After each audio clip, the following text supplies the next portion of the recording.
Il est 13 h, nous sommes vendredi 17 avril. Bienvenue à cette principale édition de la mi-journée dominée par le coronavirus. À la une de l'actualité, 30 cas communautaires déclarés au Sénégal depuis le début de la pandémie. Plusieurs communes de Dakar et de l'intérieur sont touchées.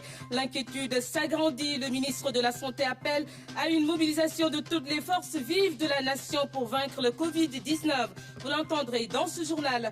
Au même moment, la course au remède du coronavirus se poursuit.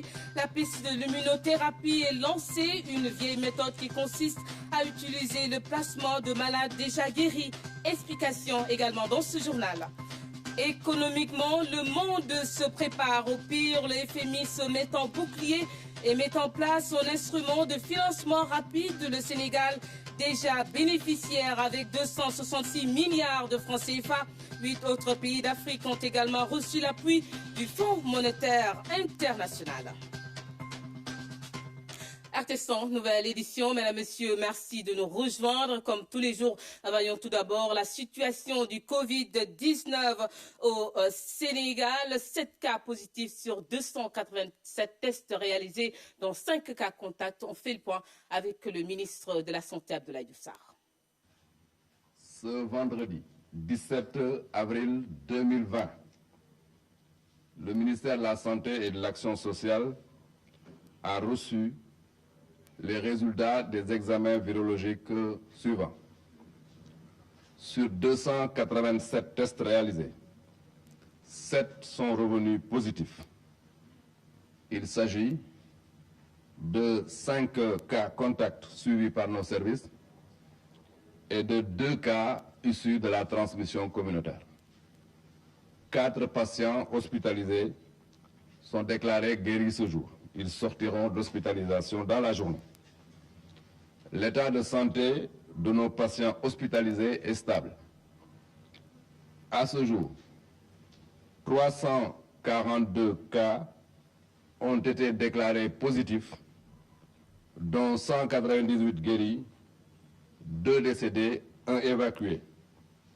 Par conséquent, nous avons 141 patients sous traitement. Autre fait marquant, le ministre de la Santé et de l'Action sociale dénombre au total 30 cas communautaires depuis le début de la pandémie. Une cartographie faite des cas montre que plusieurs communes de Dakar sont touchées, de même que certaines de l'intérieur du pays. Pour la situation d'aujourd'hui, il en a parlé tout à l'heure. Nous écoutons aussitôt, tout de suite après, le ministre de la Santé sur ces 30 cas communautaires déclarés ce matin. C'est le lieu de reconnaître qu'une nouvelle situation se présente dans notre riposte face au Covid-19. Chacun et chacune d'entre nous est à présent menacé par l'accroissement des cas communautaires. Les cas importés ont été maîtrisés. Les cas contacts sont bien localisés et mis en quarantaine. Cependant, il faut admettre que les cas communautaires sont préoccupants. À ce jour, 30 cas communautaires ont été décelés et ont ceinturé notre pays en s'installant dans les communes comme à Louga, dans la commune de Saint-Louis, à la commune de Ziguinchor, à Touba, à Mbour, à Thiès, à Kermassar, à Diamniadio, à Rufisque, à Pikine, à Thiaroye-Gare, à Yeumbeul Sud, à Mbao, à la Médina, à Gueule Tapée, Fass, Colobane, au Plateau, à Golfe Sud, à Wakhinane Nimzatt, à Ndiarème Limamoulaye, à Yoff, à Mermoz, aux Parcelles Assainies, à Pikine Ouest, dans la commune de Hann Bel-Air, à Derklé-Dieuppeul et j'en passe. Face à cette menace de plus en plus accentuée et pernicieuse, chaque chef de famille, chaque responsable d'une dynamique communautaire, leader d'opinion, chef religieux, président d'ASC, doit se lever et barrer la route au Covid-19. À cet effet, le ministère de la Santé et de l'Action sociale recommande fortement le port du masque, en particulier dans les marchés, dans les transports en commun et autres lieux publics. Je tiens à remercier la presse pour son engagement dans la lutte. Je note avec satisfaction l'excellent travail de l'administration territoriale, des forces de défense et de sécurité. Et au nom du personnel de santé, je remercie tous les Sénégalaises et tous les Sénégalais et vous recommande le respect scrupuleux des consignes pour vaincre le Covid-19. La situation à présent en région, notamment à Tambacounda, où 12 nouveaux cas ont été enregistrés hier, ce qui fait un total de 21 cas positifs. Ils sont tous hospitalisés en région. Justement, nous écoutons le gouverneur de région au micro de Thiorodia.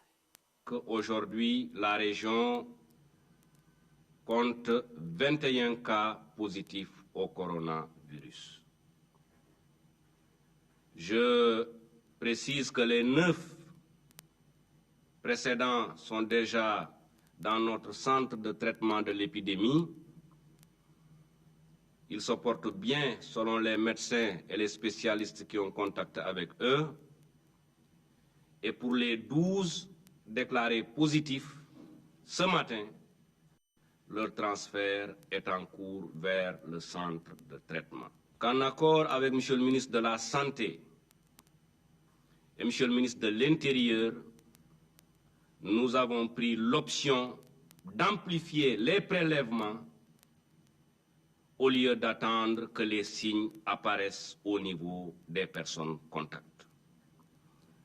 Et à ce jour, nous pouvons vous dire que nos services de santé ont procédé à 217 prélèvements. Et cela concerne 8 localités au total pour tous les cas revenus négatifs. Nous avons pris la décision de les isoler au niveau du campement de Goudiri. Pour les 22 personnes que nous avions confinées au niveau du département de Bakel, elles sont sorties de notre dispositif puisque le délai que les autorités médicales devaient respecter a été respecté. Donc chacun parmi eux a pu regagner sa famille et son domicile. Autre déclaration, celle de Mansour Faye en conférence de presse. Le ministre du Développement communautaire, de l'équité sociale et territoriale est revenu sur les conditions d'attribution des marchés relatifs à la commande publique de l'aide alimentaire destinée aux milliards de ménages dans tout le pays. Ceci dans le cadre de la résilience face au Covid-19. Il est revenu sur les attributions des marchés. Écoutons Mansour Faye au micro de Aïssatou François Sek. Les 4 fournisseurs ont cédé le riz à 275 000 francs la tonne, soit 275 francs le kilogramme. Il s'agit de ceux mentionnés ci-dessous. Le groupe Bambouk, adresse Kungel, quartier Fas-Tcheken, pour un montant de 1 375 millions de francs CFA. Avanti Soarle, adresse 152 Lamine Gueye, pour un montant de 9 625 millions de francs CFA. La société Afrique Co, 150 avenue Lamine Gueye, pour un montant de 8 250 millions de francs CFA. Et le quatrième, c'est le comptoir commercial Mandiaï, 7 rue Sergent Malamine par Escafé, pour un montant de 8 250 millions de francs CFA. Le reste des produits, notamment le sucre, l'huile, les pâtes et le savon, le même procédé est suivi pour leur attribution. Autre point évoqué, le transport des denrées dans les régions et les quantités pour chaque région. Mansour Faye est revenu en détail sur le processus. On l'écoute. Pour le volet transport, l'avis de commande le concernant indiquait entre autres l'obligation de disposer d'un parc de 50 camions au minimum. Une analyse de la base de données constituée à travers des réponses consécutives à cet avis a permis d'avoir une idée sur les meilleurs prix pratiqués sur le marché du transport et de dégager un tarif optimum pour chaque région. Ainsi, les régions de Thiès, Louga, Diourbel, Fatick, Kaolack et Kaffrine pour 7 500 francs TTC la tonne. Les régions de Saint-Louis et Tambacounda, 15 000 francs CFA la tonne. Matam, Kolda, Sédhiou, Kédougou et Ziguinchor pour 18 500 francs la tonne. Ainsi, les transporteurs qui ont accepté ces tarifs sont dans le dispositif d'acheminement depuis le lancement du processus par M. le Président de la République. Toujours dans le cadre du transport, je voudrais informer que le collectif des acteurs du transport routier du Sénégal, CATRS, a bien voulu mettre à la disposition de l'opération un parc de camions. Et je profite de cette occasion pour saluer cet étalon de solidarité et exprimer mes remerciements les plus sincères. À la date du 14 avril 2020, avant-hier, 2 jours avant, 14 véhicules de ce parc ont pu être chargés et convoyés vers la région de Thiès, soit un total de 450 tonnes. Le 16 avril, 42 nouveaux chargements ont été réalisés. Je réaffirme notre disponibilité à accueillir encore des camions, d'autant plus que le besoin tourne autour de 600 camions par jour. Pour terminer, je voudrais faire part du tableau récapitulatif qui donne le détail des totals des quantités livrées dans les différents sites à la date d'hier. Kédougou, quota livré, 1585 tonnes. Ziguinchor, 1038 tonnes. Matam, 1335 tonnes. Diourbel, 418 tonnes. Dakar, 396 tonnes. Louga, 1130 tonnes. Thiès, 1747,5 tonnes. Tambacounda, 730 tonnes. Et Saint-Louis, 280 tonnes, soit un total de 8659,5 tonnes, soit à peu près 9. Vous vous rendez compte que le taux, en tout cas pour le moment, de volume convoyé est très timide. Mais nous allons continuer à travailler dans cette dynamique. Et à ce jour, seulement 253 camions ont été mobilisés. Mansour Faye en conférence de presse ce matin. Nous y reviendrons en détail dans nos toutes prochaines éditions. Et puis au même moment, la course au remède sur le coronavirus se poursuit. La piste de l'immunothérapie est lancée, une vieille méthode de thérapie qui consiste à utiliser le plasma de malades guéris. Voici les explications d'Omar Diawa. Dans les laboratoires, la course au remède est lancée. On annonce de nouvelles molécules à l'essai et diverses combinaisons. Mais une autre piste prometteuse est celle de l'immunothérapie par l'utilisation du plasma de malades déjà guéris. Ces corps-là, on peut les retrouver dans le plasma et ce plasma peut être transfusé pour renforcer le système immunitaire des patients qui ne sont pas encore guéris. L'utilisation des anticorps développés par un sujet à la suite d'une infection microbienne n'est pas une nouveauté en tant que telle. L'utilisation du plasma des convalescents est une vieille technique qui a été déjà utilisée pour certaines maladies infectieuses. Si la piste de l'immunothérapie est encourageante, elle reste une voie qui nécessite une méthodologie assez complexe et des équipements particuliers qui n'existent pas toujours dans nos pays. Il est préférable de les prélever par des appareils qu'on appelle des appareils d'aphérèse. Ces types d'appareils ne sont pas encore utilisés. Il faut aussi qu'on puisse titrer les anticorps. Et qu'on puisse identifier le type d'anticorps, parce que vous savez qu'il y a des anticorps qu'on dit neutralisants qui sont plus efficaces. Du nord au sud, les laboratoires tournent à plein régime pour pouvoir mettre à la disposition des soignants une arme thérapeutique efficace et sans danger. Nous sommes devant une pathologie où il n'y a pas encore un traitement spécifique. Et donc le vaccin, il ne faut pas attendre une application d'ici à peu près 1 an. Les autres traitements aussi sont à l'étude. Peu importe que cela vienne de la chimie de synthèse ou d'anticorps produits naturellement par un organisme, l'espoir est permis, même s'il doit être mesuré.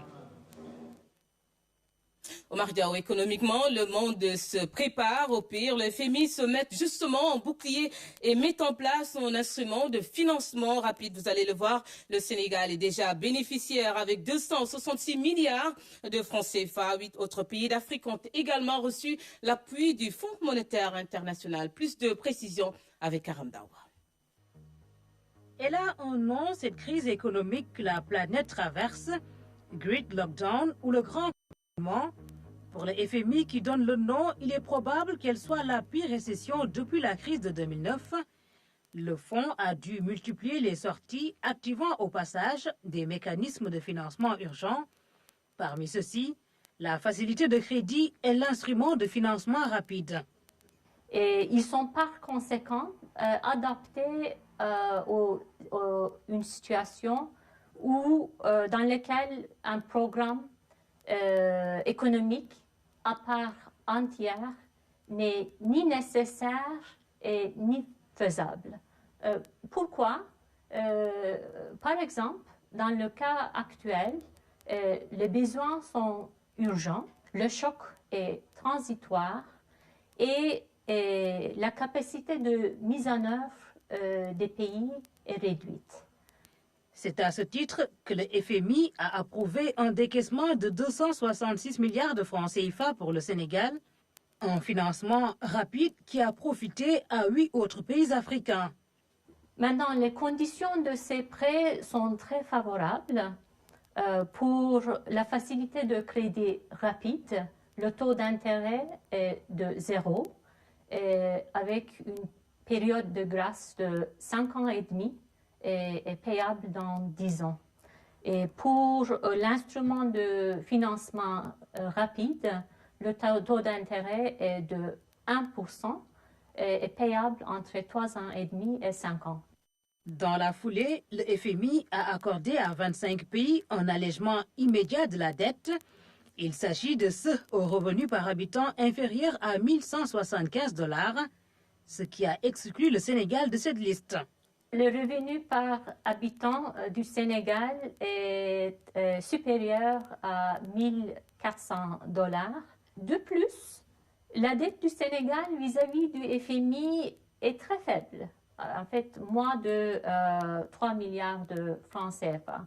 Donc, même si le Sénégal avait bénéficié de cet allègement, l'impact sur le service de la dette aurait été négligeable.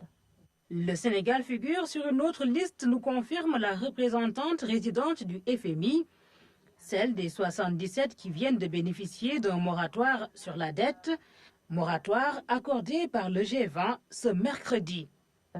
Bien sûr, Sénégal est sur cette liste.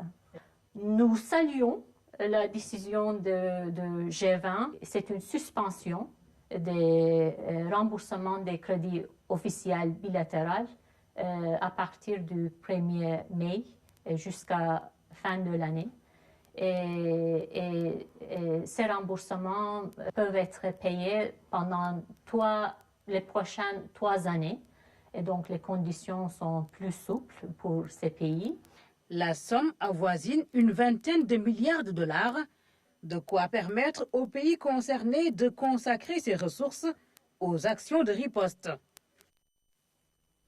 Et dans cette même dynamique, le secteur industriel se positionne dans la lutte contre le Covid-19, notamment dans la fabrication de gel alcoolique et de masques pour aider l'État dans la prise en charge de cette pandémie. Ousmane Boye. La croisade menée par l'État du Sénégal contre le Covid-19 est l'affaire de tous. Explorer l'univers des industries sénégalaises et leur conférer une orientation ciblée sur le dispositif de prévention, de sa fabrication à sa distribution sur le marché. Depuis qu'on a ouvert notre en 1989, on n'a jamais eu une visite du ministre de l'Industrie. Et vraiment, ça, c'est pour la première fois que quelqu'un de l'industrie qui vient nous faire la visite. On peut livrer environ 1000 cartons par jour et ces 1000 cartons sont répartis selon la quantité de gel main qu'elle peut prendre. Donc on peut multiplier ce 1000 cartons par 40 et vous obtiendrez environ 40 000 gel main par jour. Et le premier jour, il a dit, vous arrêtez toutes les chaînes, vous me faites du gel. Toutes les chaînes, arrêtez-moi toutes les chaînes. On a été les premiers à respecter aussi les mesures de lutte contre cette pandémie. Il y a eu des problèmes de spéculation au niveau du secteur informel. Nous avons, de ce fait, pris la décision de contacter les répartiteurs pharmaceutiques compte tenu de leur grand pouvoir de distribution. Autre lieu visité, autre défi à relever, celui de la disponibilité des masques barrières pour tout Sénégalais. Et là, que d'efforts consentis par le chef de l'État qui rassure, selon les professionnels du secteur. Après avoir fait le recensement de certaines zones, au niveau du département de Guédiawaye, on a recensé plus de 1000 et quelques artisans disposés à travailler dans ce sens. Hier, on a distribué 50 000 masques à l'ensemble des terres qui sont dans la banlieue, pour tout simplement faire ce travail en respectant les normes. En mode marathon, le temps d'une journée, le ministre du Développement industriel et des petites et moyennes industries s'est voulu très clair quant à l'expertise Made in Sénégal pour satisfaire la demande des masques barrières et du gel hydroalcoolique face à la propagation du Covid-19. L'Association sénégalaise de normalisation a élaboré en urgence une norme pour les masques barrières et une autre pour les gels alcooliques. Alors ces normes seront bientôt d'application obligatoire et sont disponibles sur le site de l'ASN. Les programmes également de certification de marque nationale NSQ qualité sont en train également d'être mis en place. Relever le pari au cas où le port du masque barrière serait généralisé sur l'ensemble du territoire national face à la propagation du Covid-19, ainsi que la disponibilité du gel hydroalcoolique partout et pour tous. Autant de challenges à relever et à mener en bonne intelligence avec le secteur de l'industrie au Sénégal. Les effets du Covid-19 sur les transports aériens et le tourisme sont ressentis par tous les acteurs. Justement, pour les accompagner dans cette période difficile, le gouvernement a mis en place son fonds de 77 milliards de francs CFA. Un fonds de garantie doté de 200 milliards va également alimenter la trésorerie. Les explications de Acher Pambagay.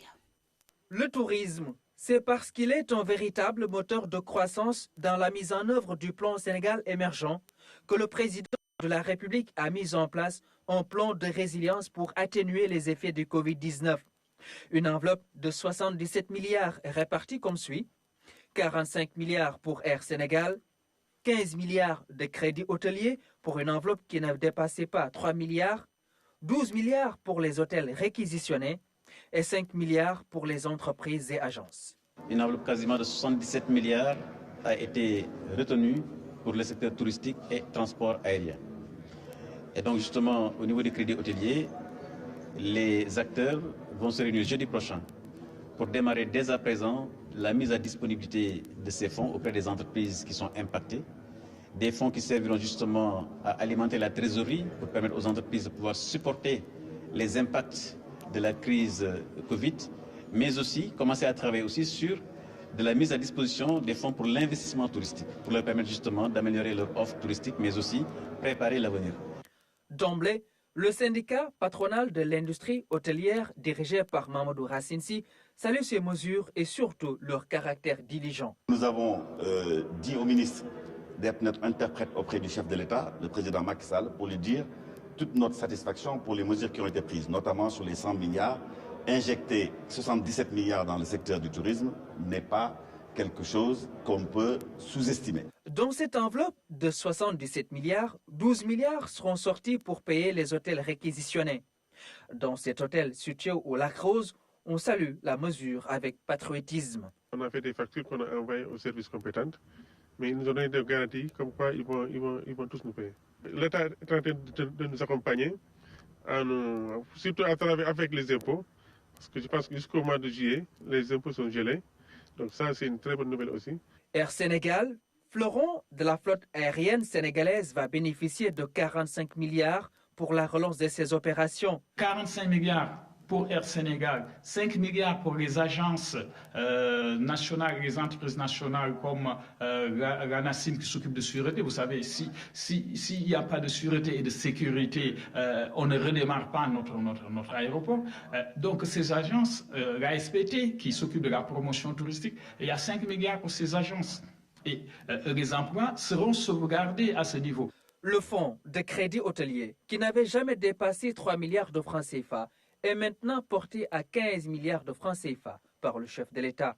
Absolument, le crédit hôtelier n'a jamais atteint ce montant. 15 milliards injectés dans le crédit hôtelier et avec la BNDE et également l'ADER, d'autres options d'avoir des fonds supplémentaires sont également là. Ça permet de montrer en tout cas l'importance justement du chef de l'État, l'importance qu'il accorde au secteur touristique. À la direction de la réglementation touristique, ce fonds sera inclusif mais tiendra compte de toutes les rigueurs. Aujourd'hui, M. le ministre a suggéré quand même à ce qu'on puisse élargir un peu l'éligibilité aux restaurants touristiques, aux autres acteurs, notamment les indépendants, les guides de tourisme. On sera le plus inclusif possible. Donc ce sera pour les hôtels 5 étoiles, le plafond a été fixé à 300 millions.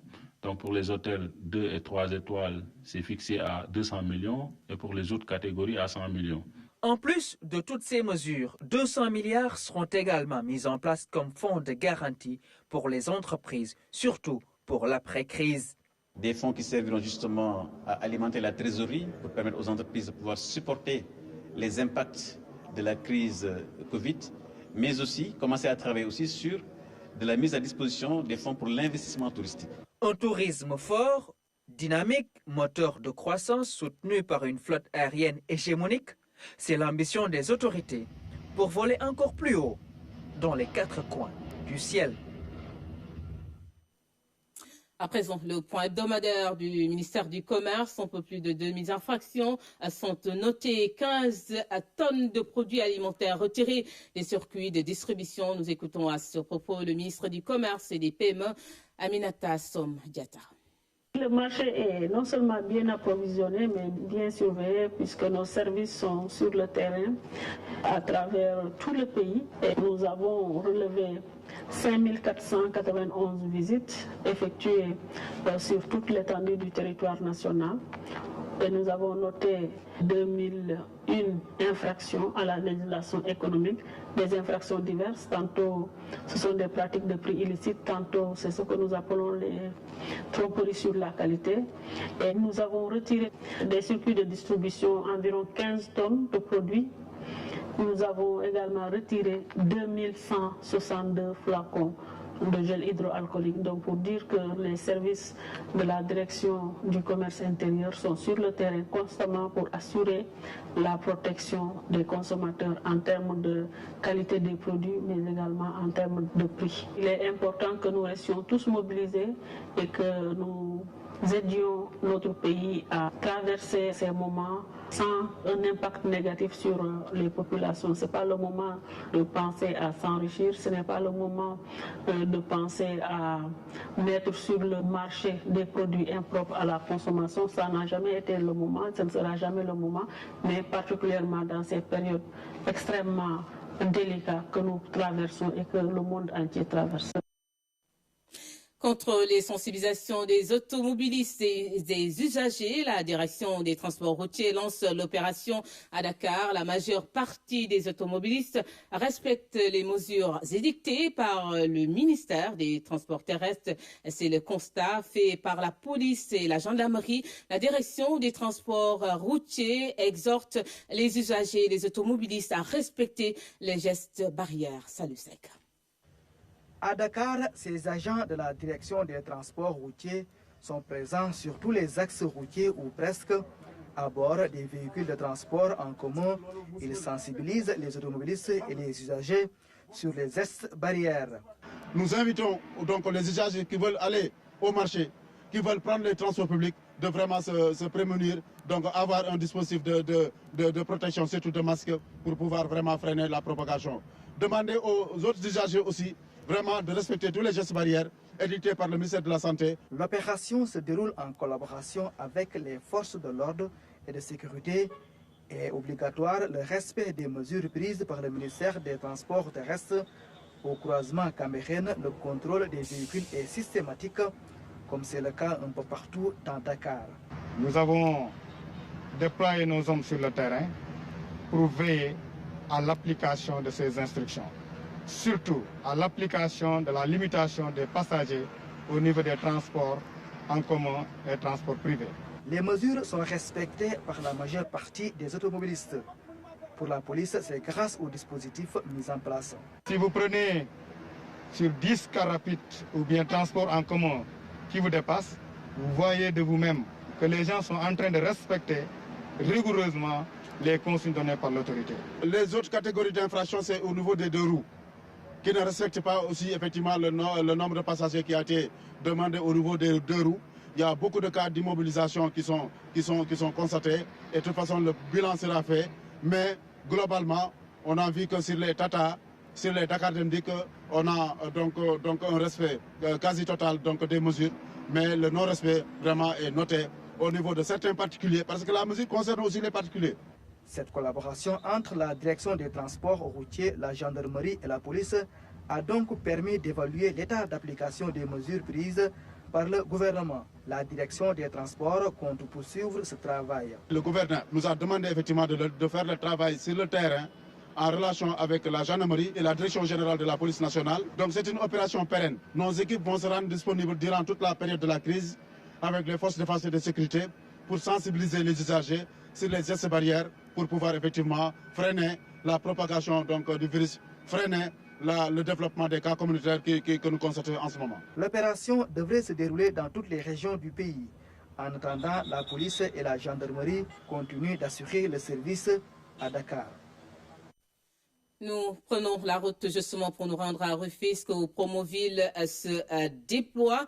Promoville qui déroule donc son programme de construction et de voirie tout en respectant les règles édictées par les autorités sanitaires. En visite sur place, la coordonnatrice a salué les mesures prises par les entreprises et l'avancée des travaux à Diop. Ce panneau n'indique pas une déviation, mais rappelle les gestes barrières. Dans ce contexte de coronavirus, les chantiers du programme Promoville s'adaptent. Ici, sur l'axe boulangerie Ibrahima Ndao, la coordonnatrice a trouvé un chantier qui avance de manière satisfaisante et un respect strict des règles d'hygiène. On remarque que tous les ouvriers ont mis leur masque et c'est des visites qu'on va multiplier dans tous les tronçons, dans tous les chantiers pour vérifier que même avec cette situation sanitaire, les travaux continuent mais en prenant en compte les dispositions qui sont édictées par le ministère de la Santé. Tout d'abord, on a diminué les horaires de travail. C'était de 8 à 17, maintenant c'est de 8 à 16. On a mis en place un système de transport collectif tout en tenant compte des nombres maximum de passagers. Ces travaux sont financés par la Banque islamique de développement et concernent la route reliant Médinatoul Mounawara au lotissement Finkone et l'axe entre boulangerie Ibrahima Ndao et la route de Sangalkam. Ici, l'entreprise a respecté une recommandation de Promoville par rapport à l'implication des jeunes riverains des chantiers. Le reculement de la main-d'œuvre locale est un paramètre important pour lequel nous avons insisté pour toutes les entreprises. Et je constate, il est heureux de constater ici que l'entreprise a bien pris en compte ce paramètre, que tous les jeunes qui travaillent sur ce projet sont issus soit de Bargny ou de Rufisque. Si nous sommes sur l'axe Ibrahima Ndao où on a déjà terminé le terrassement. Nous sommes sur la chaussée, la couche de base, fondation est déjà réalisée à 90%. Maintenant, ce qui reste, c'est la couche de base et le revêtement. À la ville de Rufisque, 10 km de linéaire sont prévus par Promoville pour un montant de 19 milliards de francs CFA. Pour l'instant, les travaux avancent au niveau des chantiers concernés et les axes routiers seront bientôt livrés. Les radios communautaires également dans la sensibilisation, elles ont, vous allez le voir, un grand rôle à jouer pour freiner la progression de la pandémie. Plusieurs langues sont parlées pour stopper le Covid-19.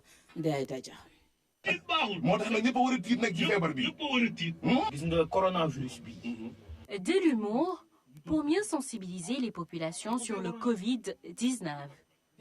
À la radio communautaire Guédiawaye FM, les programmes ont été complètement chamboulés pour mieux prendre en charge cette nouvelle donne. À Guédiawaye FM, on donne la parole souvent au président d'ASC, aux Badjanougor, aux imams, aux maires, aux élus locaux, à tous ceux-là qui sensibilisent. À part 10, 11 coronavirus que l'on fait ici à Guédiawaye FM, on fait aussi une émission de sensibilisation avec l'humoriste Tan Bombé et Dadi Diallo, c'est de 11h30 à 12h30. À 12h30, on fait un journal en Wolof exclusivement et à 13h30, on fait des brèves en langue nationale, c'est-à-dire en Djola, en Pulaar, en Ndiago, vu qu'ici il y a une forte communauté Ndiago, en Socé et en Séré. Idem à Oxygène FM, situé en plein cœur de Pikine. Plus de 70% des programmes est réservé à la sensibilisation et à la lutte contre le Covid-19. De plus en plus, on parle de cas communautaires et quand on parle de cas communautaires, il serait essentiel de s'adresser à ces communautés-là pour que les gens prennent les dispositions qu'il faut pour un peu arrêter un peu la propagation de ce virus. Que les communautés parlent, leur parler sans pour autant les vexer, leur parler, leur expliquer un peu ce qui est, quelles sont les règles barrières, avec des gestes, avec des mots, mais également sans pour autant les vexer. C'est un élément qui est très essentiel. Faire comprendre aux gens qu'est-ce que c'est le Covid, qu'est-ce qui est en tout cas recommandé, comment tout le monde sait comment on se lave les mains. D'accord? Mais par rapport à ces dispositions qui sont prises, la manière de se laver les mains a un peu changé. Donc il faut bien frotter les mains. L'Union des radios associatives et communautaires du Sénégal, qui compte une centaine de membres un peu partout au Sénégal, déroule un plan d'action.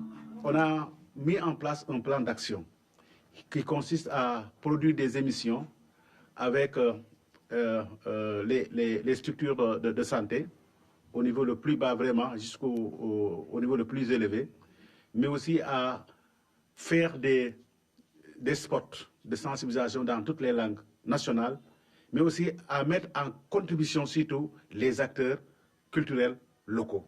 Avec les nombreux cas communautaires signalés, les radios proches des populations ont un important rôle à jouer parce qu'elles sont issues de la communauté. Et pour ce qui est de la prise en charge efficace des malades du Covid-19, le ministère de la Santé a mis en place donc une cellule psychosociale. Celle de Ziguinchor, par exemple, accompagne les malades et les cas suspects avec des stratégies d'écoute. Vous allez le voir, même les malades mentaux errants aussi sont pris en charge. Katungay. Dans le cadre de la lutte contre le Covid-19, la prise en charge de l'aspect psychosocial est très importante. À Ziguinchor, une cellule de veille est mise en place pour accompagner et les malades et les personnes mises en quarantaine. Plusieurs stratégies sont utilisées, un suivi à distance à travers des appels téléphoniques et l'organisation de groupes de parole. Qui vont permettre à toutes ces personnes de pouvoir verbaliser donc, le vécu qu'ils ont pu avoir dans le cadre de la prise en charge. Mais aussi le soutien psychosocial à distance, ce qu'on appelle le soutien psychologique à distance. Pourquoi nous avons opté pour ce type de prise en charge? C'est pour ne pas mettre en contact les intervenants, les gens qui sont là pour pouvoir les prendre en charge au contact de ceux qui sont malades. C'est juste pour pouvoir réduire, voire annuler l'exposition de ces individus. Un travail qui rejoint celui effectué au niveau national. Pour le ministère de la Santé, cette étape est cruciale. L'intérêt de ce parcours que nous faisons, c'est de voir l'effectivité des cellules régionales de soutien psychosocial au niveau des différentes régions et que ces cellules puissent intégrer aussi bien la composante psy, donc psychologue, psychiatre et les autres, mais aussi la composante assistante sociale, et ce qui explique l'implication au niveau de chaque région du chef de service de l'action sociale pour pouvoir assister et soutenir toutes les personnes qui sont impliquées directement ou indirectement dans cette épidémie. En cette période marquée par le Covid-19, les malades mentaux errants font partie des plus exposés. Un dispositif pour les protéger est conçu, mais pour plus d'efficacité, les familles doivent s'impliquer. Pour ces malades mentaux errants, ce n'est pas un problème directement lié à l'épidémie, mais c'est un problème social que l'épidémie a trouvé dans notre pays. Donc la solution qu'on a trouvée, ce n'est pas une solution juste pour l'épidémie, c'est une solution pérenne et durable. La première chose, c'est de remettre la famille au centre de la prise en charge. Aujourd'hui, tous les malades mentaux qui sont dans la rue ont quitté des maisons, la plupart, sauf ceux qui ont quitté des pays voisins. Ils ont quitté On est dans cette sensibilisation de dire à ces familles que les malades mentaux, ils ont une prise en charge possible, disponible au niveau des centres de santé mentale. C'est le cas au niveau du centre psychiatrique Émile Badiane de Ziguinchor. Ici, des mesures strictes sont instaurées. Tout est mis en place pour assurer la protection de ces personnes vulnérables. Alors ainsi prend fin donc cette édition. Merci à vous de l'avoir suivi. Dans un instant, la version Wolof du journal télévisé. La sensibilisation se poursuit. Restez chez vous, protégez-vous. Bon et bel après-midi à tous.